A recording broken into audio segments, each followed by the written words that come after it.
Hello, viewers. Namaste. Welcome to Jaipur Dialogue USA. I'm Vibhuti Jha, your host today, as always, and welcoming you to our program. Please like, subscribe, and support our channel just as you always do, and give your feedback. Today, I want to talk about the identity crisis of the current heroine of American politics, if I may say so, Kamala Devi Harris Emhoff. She is going through a real identity crisis, in my humble opinion. You have seen that she has tried to be everything to everybody. And in the process, we have seen her identity emerge and how Kamala Devi Harris Emhoff doesn't talk about Emhoff part of her life, but she talks about the Kamala part of her life of Indian heritage. She was seen with an actress preparing idli dosa and whatever else that goes with it. But we were serious about this issue. See, America is a remarkably wonderful, multicultural, multiracial society. As my favorite satirist, PJ O'Rourke, used to say, that America will forever have a problem having a reasonable or coordinated foreign policy or immigration policy because every goddamn American is a foreigner. That said, what is important is to retain your identity. I think Kamala Devi Harris, who has been a butt of a joke during her vice presidential candidacy, vice presidential tenure, with lowest ever rating of a vice president, who has been famous for her hyena like laughter, whether the occasion demanded or not, and with her word salads. Now, I don't need to bring you the videos of that. You know them. All you have to do is Google Kamala Harris and her word salads, and you will get them all. But issue is of the identity part. I am an American, but I'm very proud Hindu American, Indian American with my Hindu background. I'm not apologizing for it, whether I'm in politics or not, or a business or not. And nowhere, at no point in time, I can say that I was hurt or damaged because of my ethnic situation, because of being an Indian or a Hindu. But that's another matter. Marginally, everything affects. But in case of Kamala Devi Harris, who has been remarkably, a butt of a joke, as I said earlier on, as a vice president, as a senator, when she used to insinuate in a remarkable legalese words about the perception. Are you aware about the perception of, uh, you know, uh, fear from ICE to illegal immigrants? Something remarkably which Rahul Gandhi was using in this election in 2024 about the climate of fear in India. But that's another matter. Let's come back to Kamala Devi. See, she has in 2016 enough evidence exists to say that she was very proud of the first Indian American to be the US senator. And then in 2020, she was a first ever black woman to be the vice president. DEI hire or other hire, we always know that there is always a consideration for somebody occupying certain positions. We know that. DEI or non DEI doesn't matter. But one thing is definitely true, that Mr. Biden, who was the presidential candidate, who categorically announced that he wants a woman and he wants a black. Obviously, this means that you are trying to fulfill a quota or giving into considerations of race. So therefore, it becomes important. So Kamala Devi Harris Emhoff, as I call her, she has a genuine problem with her own party base, because her party base, today's party base, which is controlled by the squad leftist, Marxist, socialist, Islamist agenda, aided and supported by what I call the megalomaniac James Bond billionaire villains, who are promoting her. You are looking at a scenario where she has a clear Brahmin mother from Tamil Nadu, who are very hardcore Brahmins, not not many places where people relent or give in or concede or compromise on their particular essential being. She is a very proud Brahmin's daughter, who incidentally in this birth certificate calls herself Mother Caucasian. First lie, perhaps, if that birth certificate is true. Second one, she married a Jamaican here who was very hardcore leftist, who after her birth left for Jamaica. And it is reported now that his grandparents were slave owners.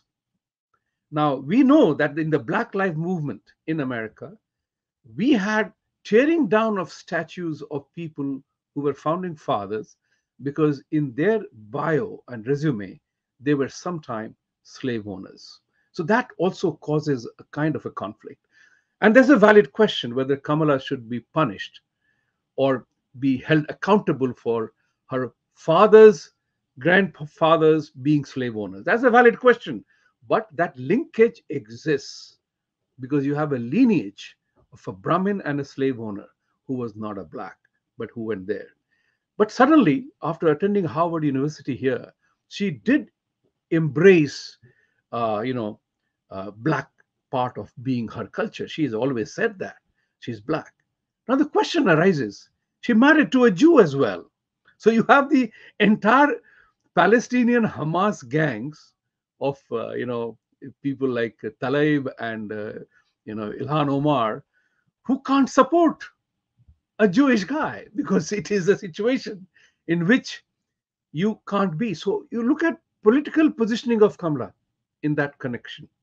The political positioning of Kamala has been totally pro-Palestine, totally pro-Hamas, totally anti-Israel, totally anti-Hindu, totally anti-India. She has spoken vocally about India's 370 internal matter, as if as a vice president or senator she had the right to comment. And this is something what people resent, that just because we are Americans doesn't give us the right to talk about anybody, everybody, their internal affairs. And today, if somebody talks about American internal affairs or what things are going on with Trump shooting and everything else, democracy in danger in America? Yes, there is, because somebody wanted to shoot the presidential candidate here. And the way the social media have tried to suppress that incident and tragically that tragic event, which fortunately Trump survived. Now there's a new stories, lot of stories are emerging about that. So Kamala Devi Harris Emhoff, she has an identity crisis of being a Hindu, being a grandchild of slave owners, being a Christian, being South Asian. Don't forget that. She also added the South Asian component to that. And a Jewish husband. There's nothing wrong in any of it. That's who you are. That is the vicissitude of life. But trying to be everything to everybody creates a problem in the sense that you end up being a nobody.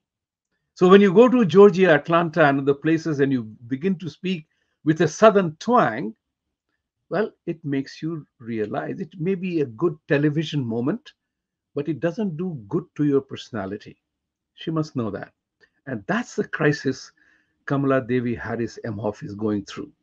Insofar as we Indians are concerned, I coined a word combining sentimental and emotional, and I call it sentimotional. We Indians get very sentimotional because her name is Kamala. Now, that's a very important part. Nothing wrong about her name being Kamala, but she doesn't call herself Kamala the way it ought to be pronounced, whether you are a Tamilian or a Sanskrit knowing Indian. It is Kamala. But adopting it to the American part, it has become Kamala. It completely distorts her name, regardless of that fact. And then her name has a beautiful Sanskrit meaning to that, just as Usha Vance's is. So I'm glad about one thing, that Kamala and Usha, Kamala, not Kamala, Kamala and Usha are two Sanskrit words, beautiful names with beautiful meanings, part of American conversation today, which is quite great in its own way. But what is important here is do you protect or defend that identity of yours? Are you part of which identity? We Indians get very sentimental. People are singing songs. Oh, it will be fun to see. It will be nice to see a first South Asian, first Indian origin person to be in the White House. No, don't make that as a consideration. That is where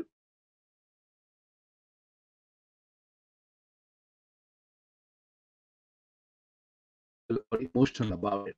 What is important is to bear what are the policies.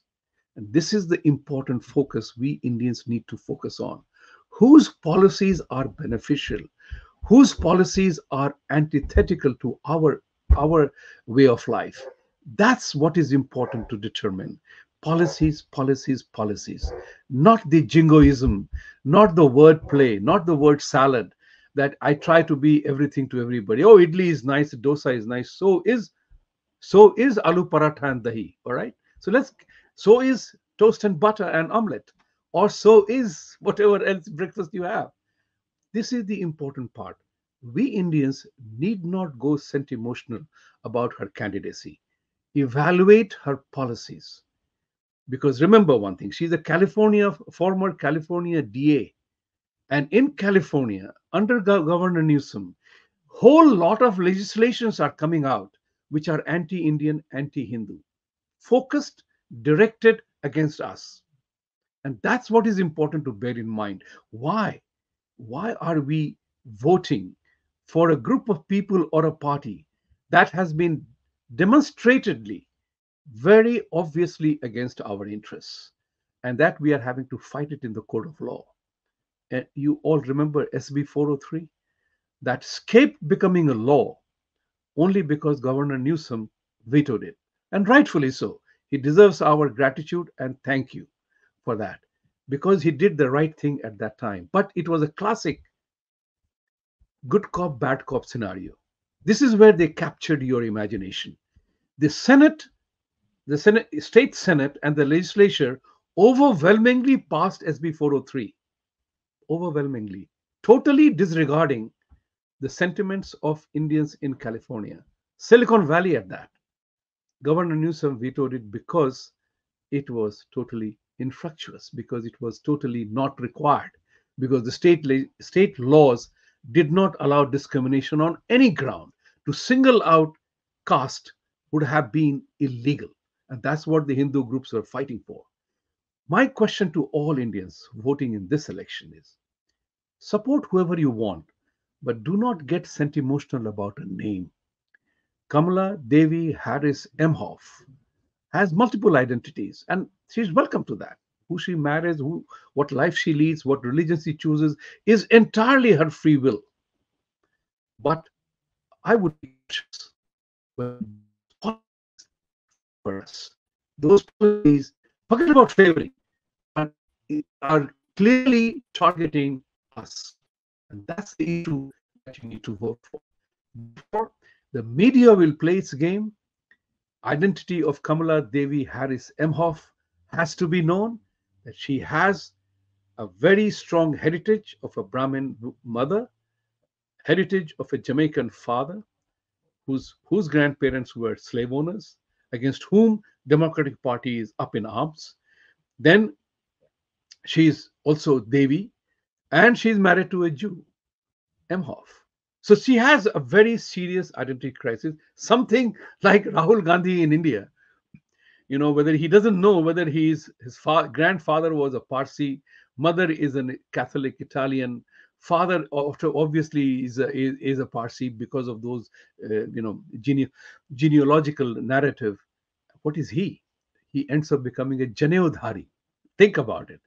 There is this issue of identity crisis in Kamala's life, and we need to be careful about it.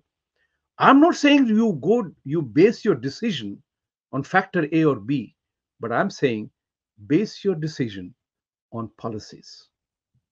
She has been consistently against India, Indians, and Hindus, all specifically speaking. So, with these words, I say bye to you today. Satyame Vijayate, truth must triumph, and for the truth to triumph, you and I need to stand up and fight for it. Thank you.